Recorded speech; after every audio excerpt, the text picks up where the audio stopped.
TMC सांसद Mahua Moitra cash for query मामले में बुरी तरह घिर चुकी है। मामला संसद की एथिक्स कमेटी के पास है। संसद की आचार समिति 26 अक्टूबर को टीएमसी सांसद महुआ मोइत्रा के खिलाफ कैश फॉर क्वेरी शिकायत पर भाजपा सांसद निशिकांत दुबे और वकील जय आनंद देहाद्राई की सुनवाई करेगी।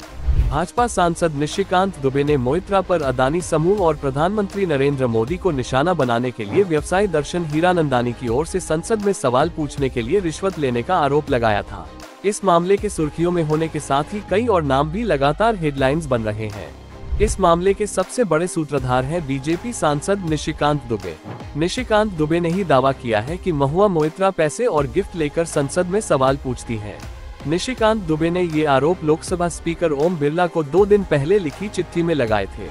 दुबे की शिकायत पर बिरला ने इस मामले को लोकसभा की एथिक्स कमेटी के पास भेज दिया है। एथिक्स कमेटी के अध्यक्ष बीजेपी सांसद विनोद कुमार सोनकर हैं। यहीं से सारा विवाद शुरू हुआ।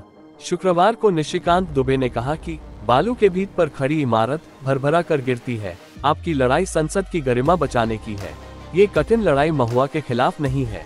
ये लड़ाई बाबा साहब अम्बेडकर जी के संविधान की आत्मा यानी गरीब की आवाज को बचाने वाली संसद को कुछ लोग जो बेच रहे हैं उनके खिलाफ है। इसका राजनीति से कोई संबंध नहीं है। जिस पार्टी की नेता केवल साड़ी व चप्पल पहनती है, उस पार्टी की सांसद लुई विटॉन, गुची, जबरदस्ती दोस्तों से लेकर बंगाली संस्कृति की दुहाई देती है। मेरी मौसी महिषादल राज्य बंगाल की रानी थी, इस कारण मुझे भी बंगाल की संस्कृति की जानकारी है। यह महिला बंगाल के लोगों को भी गाली दे रही है।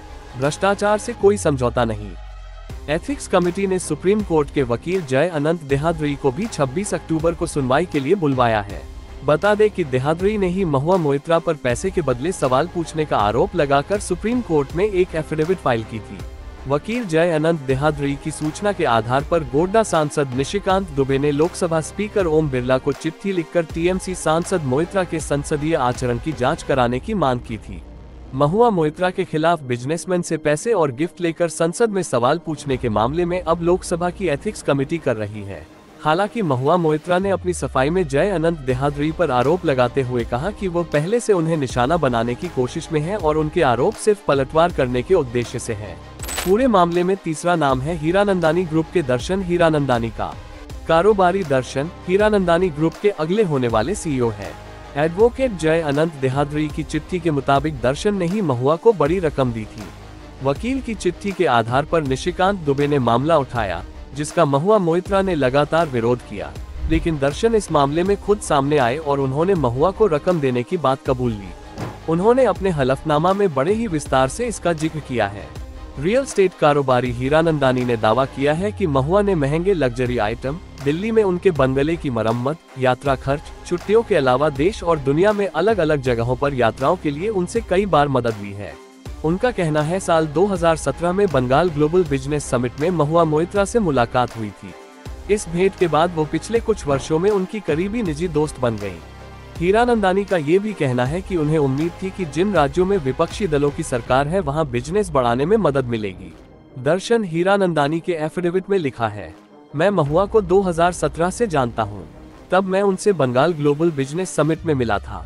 उस वक्त महुआ बंगाल में विधायक थी और समिट में उद्योगपतियों से मिली थी।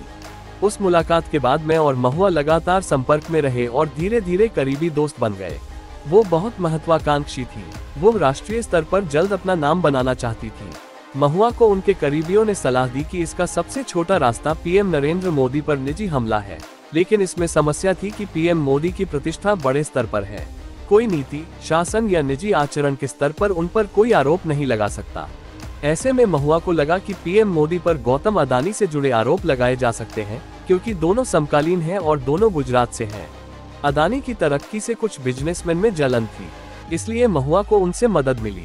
आगे लिखा है कि महुआ जानती थी कि इंडियन ऑयल कॉरपोरेशन हमारी कंपनी की जगह धमरा एलएनजी, जो कि अदानी ग्रुप का जॉइंट वेंचर है, उसके साथ लॉन्ग टर्म टेक अग्रीमेंट करने वाली है। मोइत्रा ने कुछ सवाल तैयार किए जिससे संसद में अदानी ग्रुप को निशाने पर लिया जा सके। उन्होंने मेरे साथ संसद की ईमेल आईडी और पासवर्ड शेयर किए ताकि मैं उनको जानकारी दे सकूं और वो उन सवालों को संसद में उठा सके। समय के साथ महुआ मोइत्रा के साथ मेरी दोस्ती बढ़ती गई। मुझे ये भी समझ में आया कि उनके माध्यम से मुझे विपक्ष द्वारा शासित अन्य राज्यों से समर्थन मिलेगा, क्योंकि वे इस समय एकजुट हैं। महत्वपूर्ण बात यह है कि उन्होंने मुझसे बार बार मांगे की और मुझसे तरह तरह के अनुग्रह मांगे, जिन्हें मुझे पूरा करना पड़ा। उनके संपर्क में रहने और समर्थन पाने के लिए जो मांगे थी वो पूरे किए। उनमें महंगे सामान, गिफ्ट देना शामिल था।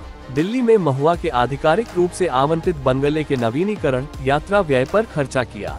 मैं उन्हें नाराज करने का जोखिम नहीं उठा सकता था।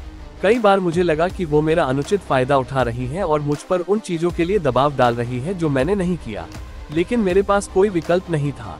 मामला जब खुलकर सामने आने लगा तो दर्शन हीरानंदानी ने रकम देने की बात कबूल ली और फिर उन्होंने ही कई नाम लेने शुरू किए। इन्हीं नामों की कड़ी में एक नाम पल्लवी और शार्दुल श्रॉफ का भी है। दरअसल पल्लवी और शार्दुल श्रॉफ कारोबारी गौतम अदानी के रिश्तेदार हैं। उनके भाई सिरिल श्रॉफ की बेटी परिधि अदानी की बहू है। इस मामले में नाम सामने आने के बाद पल्लवी और शार्दुल श्रॉफ ने भी अपना बयान जारी किया है। उन्होंने अपने लिखित बयान में दर्शन हीरानंदानी को संबोधित करते हुए लिखा है कि उन्होंने जो लिखा है वह पूरी तरह से लापरवाही भरा है और चरित्र हनन की कोशिश है। उनके बयानों में रत्ती भर भी सच्चाई नहीं है। वकील के रूप में हम ये बताना चाहते हैं कि ये बयान शपथ पर नहीं दिए गए हैं और न ही शपथ आयुक्त के समक्ष उनके द्वारा सत्यापित किए गए हैं। मेरे और मेरी पत्नी पल्लवी दोनों के खिलाफ लगाए गए आरोप पूरी तरह झूठ हैं। ब्यूरो रिपोर्ट, जागो इंडिया जागो।